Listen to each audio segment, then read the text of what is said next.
Mercredi 12 mai 2021, première destination, le Gabon avec le quotidien L'Union. Procès Blas est maintenant le 15 juin. Et un report de plus à la demande de ses avocats soucieux du respect des dispositions du Code de procédure pénale en ce qui concerne les délais entre la saisine de la juridiction et la citation à comparaître. Le procès de l'ancien directeur de cabinet du président de la République, Brice Lacruche Alianga, devant la cour d'appel judiciaire de Libreville a été renvoyé au 15 juin prochain. Au Sénégal, le Sud Quotidien informe ses lecteurs qu'en ce qui concerne la tenue des locales en janvier 2021, la classe politique serait à couteau tiré. Et Walf Quotidien se fait plus précis, date des locales, l'opposition vent debout contre Macky. Pour l'évidence, il est question de toute autre chose. L'exposition Dubaï 2021 où le Sénégal trône en vedette. Le mandat titre Korité des assiettes sans poulet. Korité 2021 renchérit également la dépêche républicaine. La fête sera célébrée dans la division, avertit le journal. Au Cameroun, avec le quotidien Éco-Santé, il est question du vaccin anti-Covid-19 où le journal estime que 39 971 personnes seraient immunisées dans le pays. Le jour lui emmène ses lecteurs du côté du stade d'Olembe en disant que la CAF donne 5 mois au Cameroun.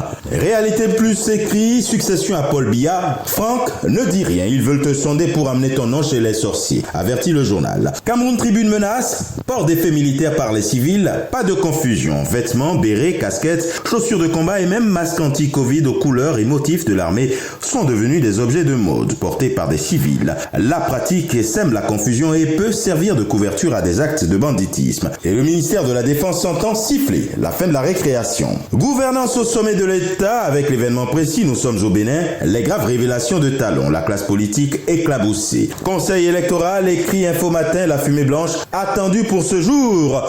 Le matinal emmène ses électeurs du côté du département du Plateau en disant que le bloc républicain reste plus que jamais enraciné et soudé. Les militants déterminés à garder haut le flambeau du parti avec la nation et établissement de passeports ordinaires biométriques, de grandes avancées, constate le journal. La presse du jour titre dans sa livraison « Libération de la côte littorale, les habitants illégaux sont sommés de quitter depuis 4 ans ». En Côte d'Ivoire, le Béli intrépide fait un focus sur l'approvisionnement en énergie électrique, en se demandant s'il s'agit de délestage ou de rationnement. En tout cas, le journal écrit que le régime avoue son impuissance et que 2 mois de calvaire seraient annoncés. En manchette du quotidien L'Essor, faute douanière et fiscale, la société Olam épinglée, 142 milliards de francs CFA à verser à l'État. D'autres infractions seraient sous enquête. Pour le quotidien d'Abidjan, situation sociopolitique, de grandes confidences sur le retour de Gbagbo et l'Union africaine qui se prononce sur le retour du Houthi.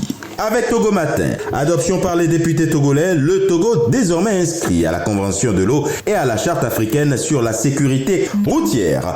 Avec liberté, marché public et production de déclarations mensongères. Le groupement Solutions et Expertise TPS-BTP et leurs dirigeants sociaux exclus pour une période de 5 ans. Le procureur de la République instruit par contre de poursuivre les faussaires. Atterrissage en Afrique du Nord du côté du royaume chérifien et le matin d'écrire. Conférence ministérielle sur la gestion des flux migratoires organisée dans le cadre de la présidence portugaise du Conseil de l'Union européenne. Abdelwafi Laftit met en avant le leadership de Sa Majesté le Roi qui érige le Maroc en modèle régional.